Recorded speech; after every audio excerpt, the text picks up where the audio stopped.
अकोला शहरात महावितरणच्या कार्यपद्धतीवर गंभीर प्रश्न उपस्थित करण्यात आले आहेत। चुकीच्या वीज बिलांची दुरुस्ती, स्मार्ट मीटर बसविणे आणि थकबाकीदारांवरील कारवाईबाबत नागरिकांनी तीव्र नाराजी व्यक्त करत प्रशासनाकडे तातडीने हस्तक्षेपाची मागणी केली आहे।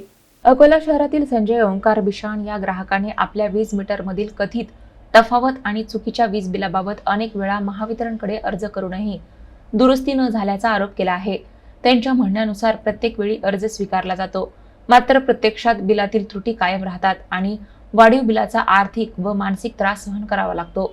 याचबरोबर नियमित बिल भरणाऱ्या ग्राहकांचा वीज पुरवठा थकबाकी दाखवत तत्काळ खंडित केला जातो, तर मोठ्या थकबाकीदारांवर कारवाई होत नसल्याचाही आरोप नागरिकांकडून करण्यात येत आहे।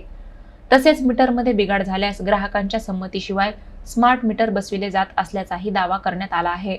या सर्व आरोपांबाबत महावितरणने तातडीने वस्तुस्थिती स्पष्ट करून संबंधित तक्रारींची चौकशी करावी आणि ग्राहकांना दिलासा द्यावा, अशी मागणी नागरिकांकडून होत आहे। आज ही पाचव्यांदा मी त्यांना लेखी तक्रार दिली, तरी त्यांनी मीटर वीज बिल दुरुस्तीबद्दल आता कोणी आलेलं नाहीये। त्याच्यावर ते म्हणे तपास करू आम्ही। आज 3 महिने उरले तरी त्यांनी कोणताच तपास केलेला नाहीये। मी त्यांना साहेब नव्हते तरी त्यांचा नंबर घेऊन त्यांच्यासोबत बोललो, तर ते मला उत्तर असे देत आहे की 3 महिन्यापासून पाऊस चालू आहे। आता तुम्हीच सांगा, 3 महिन्यापासून पाऊस हा कसा चालू आहे?